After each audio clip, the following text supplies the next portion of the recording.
Hello, എല്ലാവർക്കും ഒരു പുതിയ വീഡിയോയിലേക്ക് സ്വാഗതം. ഇംഗ്ലീഷിലെ കുറേ അധികം ഒരേപോലെ തോന്നിക്കുന്ന വാക്കുകളുണ്ട്. കണ്ടാലും കേട്ടാലും ഒക്കെ നമുക്ക് ഇതാണോ അതാണോ ഇത് എന്നൊക്കെ തോന്നിപ്പോവും. അത്തരത്തിലുള്ള കുറച്ച് കൺഫ്യൂസിങ് വേർഡ്സ് ആണ് ഇന്ന് നമ്മൾ പരിചയപ്പെടാൻ പോകുന്നത്. ആക്സെപ്റ്റ് എന്ന വാക്കിന്റെ അർത്ഥം എന്താണ്? സ്വീകരിക്കുക എന്നാണ്. ആക്സെപ്റ്റ്, ECCEPT, ആക്സെപ്റ്റ്, സ്വീകരിക്കുക. അതേപോലെ തോന്നിക്കുന്ന ഒരു വാക്കാണ് എക്സെപ്റ്റ്, EXCEPT. അതിന്റെ അർത്ഥം എന്താ? ഒഴികെ എന്നാണ് അർത്ഥം വരുന്നത്. അതായത് എക്സെപ്റ്റ് ഹിം എന്നൊക്കെ പറയാന്നുണ്ടെങ്കിൽ അവൻ ഒഴികെ. അടുത്തൊരു വാക്ക് എഫക്റ്റ്. എഫക്റ്റ് എന്ന് പറഞ്ഞാൽ ബാധിക്കുക എന്നാണ് അർത്ഥം വരുന്നത്. എന്നാൽ അതേപോലെയുള്ള ഒരു വാക്കാണ് ഇഫക്റ്റ്. ഇഫക്റ്റ് എന്താണ്? ഫലം എന്നാണ് അർത്ഥം വരുന്നത്. പ്രിൻസിപ്പൽ എന്താണ്? പ്രധാന അധ്യാപകനാണ്. പ്രിൻസിപ്പിൾ എന്താണ്? സിദ്ധാന്തമാണ്. സിദ്ധാന്തത്തിന് പറയുന്നതാണ് പ്രിൻസിപ്പിൾ. പ്രിൻസിപ്പാൾ, പ്രിൻസിപ്പിൾ, ഒരു സ്പെല്ലിങ്ങിലുള്ള വ്യത്യാസമേ ഉള്ളൂ. ലേ എന്ന് പറഞ്ഞാല് കിടക്കുക എന്നാണ്. ലൈ എന്ന് പറഞ്ഞാല് കള്ളം എന്നാണ്. പ്രിസ്ക്രൈബ് എന്ന് പറഞ്ഞാൽ നിർദ്ദേശിക്കുക.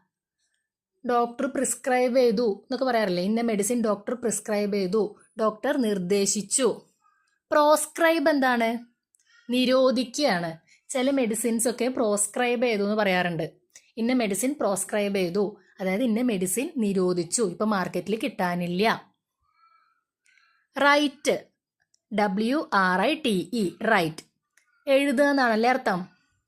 അതേ സൗണ്ട് വരുന്ന, അതേപോലെ നമ്മൾ പ്രൊനൗൺസ് ചെയ്യുന്ന ഒരു വാക്കാണ് RIGHT, റൈറ്റ്. അതിന്റെ അർത്ഥം എന്താ? ശരി, കറക്റ്റ് ആണ് എന്നുള്ള മീനിങ്ങിലും റൈറ്റ് ഉപയോഗിക്കാം. അതുപോലെ തന്നെ വലത് സൈഡ് എന്നുള്ള രീതിയിൽ നമുക്ക് റൈറ്റ് ഉപയോഗിക്കാം. ഫ്ലോർ എന്ന് പറഞ്ഞാൽ എന്താണ്? ധാന്യമാവാണ്. റൈസ് ഫ്ലോർ എന്നൊക്കെ നമ്മൾ പറയാറില്ലേ? ഫ്ലവർ എന്താണ്? പുഷ്പം, പൂവ്. സൺ, SUN, സൂര്യനാവുമ്പോ SON എന്താണ്? മകനാണ്. SEE, കാണുക എന്നാണ് അർത്ഥം വരുന്നത്. സി, അതായത് SEA എന്താ വരുന്നത്? സമുദ്രം എന്നുള്ള അർത്ഥമാണ് വരുന്നത്.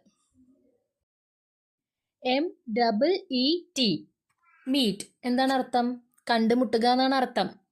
MEAT എന്താണ്? മാംസം എന്നുള്ള അർത്ഥമാണ്.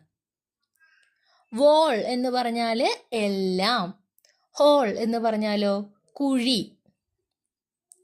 മെയിൽ, MAIL, മെയിൽ എന്ന് പറഞ്ഞാൽ കത്ത് എന്നാണ് അർത്ഥം.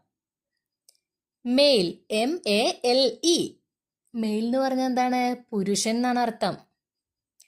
പീസ്, PEACE, അതിന്റെ അർത്ഥം വരുന്നത് സമാധാനം എന്നാണ്. എന്നാല് PIECE, അതും പീസ് തന്നെയാണ് പറയാ. അതിന്റെ അർത്ഥം വരുന്നത് എന്താണ്? കഷ്ണം എന്നുള്ള അർത്ഥമാണ്. വീക്ക്, WEAK, ദുർബലം എന്നുള്ള അർത്ഥമാണ്. എന്നാല് WEEK, ആ വീക്ക് എന്താണ്? ആഴ്ച എന്നുള്ള അർത്ഥത്തിലാണ് വരുന്നത്. Steel, STEAL, മോഷ്ടിക്കുക. ഇനി STEEL എന്താണ്? ഉരുക്ക് ആണ് അർത്ഥം വരുന്നത്. ഉരുക്ക്. ടെയിൽ, TAIL, വാൽ എന്നാണ് അർത്ഥം. TAIL, വാൽ. TALE എന്താണ്? കഥ എന്നുള്ള അർത്ഥമാണ്. ടെയിൽ, കഥ. ഹിയർ, HEAR, കേൾക്കുക. HERE, ഇവിടെ, അതും ഹിയർ തന്നെയാണ് വായിക്കുക. ഇവിടെ എന്നാണ് അർത്ഥം വരുന്നത്. അലൗഡ്, അനുവദിച്ചു. അലൗഡ്, ഉച്ചത്തിൽ. അല്യൂഷൻ, സൂചന. ഇല്യൂഷൻ, മായ. അതായത് ഇല്യൂഷൻ എന്ന് പറഞ്ഞാൽ എന്താ? നമുക്ക് ഇല്ലാത്തൊരു കാര്യം ഉണ്ടെന്നൊക്കെ തോന്നില്ലേ? അതിനാണ് നമ്മൾ ഇല്യൂഷൻ എന്ന് പറയാ. എമിഗ്രേറ്റ്, അതായത് പുറത്തേക്ക് കുടിയേറി പോകുന്നതിന് എമിഗ്രേറ്റ് എന്നും അകത്തേക്ക് കുടിയേറി വരുന്നതിന് ഇമിഗ്രേറ്റ് എന്നുമാണ് പറയാ. എമിഗ്രേറ്റും ഇമിഗ്രേറ്റും. സ്റ്റേഷനറി, നിശ്ചലമായ. അതിൻ്റെ സ്പെല്ലിങ് STATIONARY ആണ്. എന്നാൽ ചെറിയൊരു സ്പെല്ലിംഗ് വ്യത്യാസത്തിൽ നമ്മൾ സ്റ്റേഷനറി എന്ന് വേറൊരു വാക്കും കൂടിയുണ്ട്, STATIONERY. അതെന്താണ്? ഈ ലേഖന സാമഗ്രി, അതായത് പെന്ന്, പെൻസില്, ബുക്ക്, ഇതൊക്കെ നമ്മൾ സ്റ്റേഷനറീസ് വാങ്ങാന്ന് പറയാറില്ലേ, അതിൻ്റെ അർത്ഥം വരുന്നത് ലേഖന സാമഗ്രി എന്നാണ്. ഒറ്റ സ്പെല്ലിങ്ങിലെ വ്യത്യാസമുള്ളൂ, NARYയും NERYയും ആണ് എൻഡ് ചെയ്യണത്. Stair, STARE. അങ്ങനെ പറഞ്ഞാൽ എന്താ? തുറച്ചു നോക്കുക എന്നാണ്. ഇനി STAIR എന്താണ്? പടികളാണ്, സ്റ്റെയർ കേസ് എന്നൊക്കെ പറയില്ലേ, അതിൻ്റെ TIDE, വേലിയേറ്റത്തിനാണ് ടൈഡ് എന്ന് പറയാം. ഇനി TIED എന്താണ്? അതും ടൈഡ് തന്നെയാണ് വായിക്കുക, കെട്ടി എന്നുള്ള അർത്ഥത്തിലാണ് TIED എന്ന് പറയാ. വെയിറ്റ്, WAIT, കാത്തിരിക്കുക. ഇനി WEIGHT എന്താണ്? വെയിറ്റ്, ഭാരം എന്നാണ് അർത്ഥം.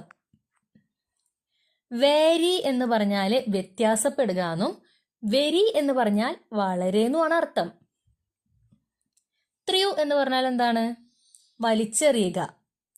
ത്രൂ എന്ന് പറഞ്ഞാലോ ഇന്നതിലൂടെ, ഇന്നത് വഴി എന്നൊക്കെ പറയാൻ വേണ്ടിയിട്ടാണ് ത്രൂ എന്ന് യൂസ് ചെയ്യുക. റെയിൻ, മഴ. REIGN, അതും വായിക്കുക റെയിൻ തന്നെയാണ്. അതിൻ്റെ അർത്ഥം വരുന്നത് ആധിപത്യം എന്നാണ്. NONE, നൺ എന്നാണ് വായിക്കുക. ഒന്നുമില്ല എന്നുള്ള അർത്ഥത്തിലാണ് നൺ എന്ന് യൂസ് ചെയ്യുന്നത്. എന്നാൽ NUN എന്ന് പറഞ്ഞാലും നൺ തന്നെയാണ് വായിക്കുക. അത് സന്യാസിനിയെ പറയുന്നതാണ് നൺ എന്ന്. മോങ്ക് എന്ന് പറഞ്ഞാൽ സന്യാസിയും, നൺ എന്ന് പറഞ്ഞാൽ അതിൻ്റെ ഫീമെയിൽ വേർഷൻ സന്യാസിനിയുമാണ്. മെയ്ഡ് എന്ന് പറഞ്ഞാൽ ഉണ്ടാക്കി എന്നാണ്. അതിൻ്റെ സ്പെല്ലിംഗ് വരുന്നത് MADE, മെയ്ഡ്, ഉണ്ടാക്കി. ഇനി MAID എന്താണ്? മെയ്ഡ് തന്നെയാണ്, പക്ഷേ ജോലിക്കാരി എന്നാണ് അതിൻ്റെ അർത്ഥം വരുന്നത്. ഡിയർ, പ്രിയപ്പെട്ടത്, DEAR, ഡീർ. DEER, മാൻ. ഈ വാക്കുകളൊക്കെ കണ്ടപ്പോൾ നിങ്ങൾക്ക് മനസ്സിലായില്ലേ? അതായത് ഇംഗ്ലീഷിൽ നമ്മൾ ഒരേപോലെ ഉച്ചരിക്കുന്ന ഒരുപാട് വാക്കുകളുണ്ട്. അതുകൊണ്ട് തന്നെ മിസ്റ്റേക്ക് പറ്റാനും സാധ്യത കൂടുതലാണ്. ഒന്നുമില്ല, നമ്മൾ അർത്ഥം മനസ്സിലാക്കിയിട്ട് പഠിച്ചാൽ മതി. അപ്പോൾ ഈ വീഡിയോ എല്ലാവർക്കും ഇഷ്ടമായെന്ന് വിചാരിക്കുന്നു. ഇഷ്ടമായിട്ടുണ്ടെങ്കിൽ ലൈക്ക് ചെയ്യുക, ഷെയർ ചെയ്യുക, സബ്സ്ക്രൈബ് ചെയ്യാനും മറക്കരുത്. Thank you for watching.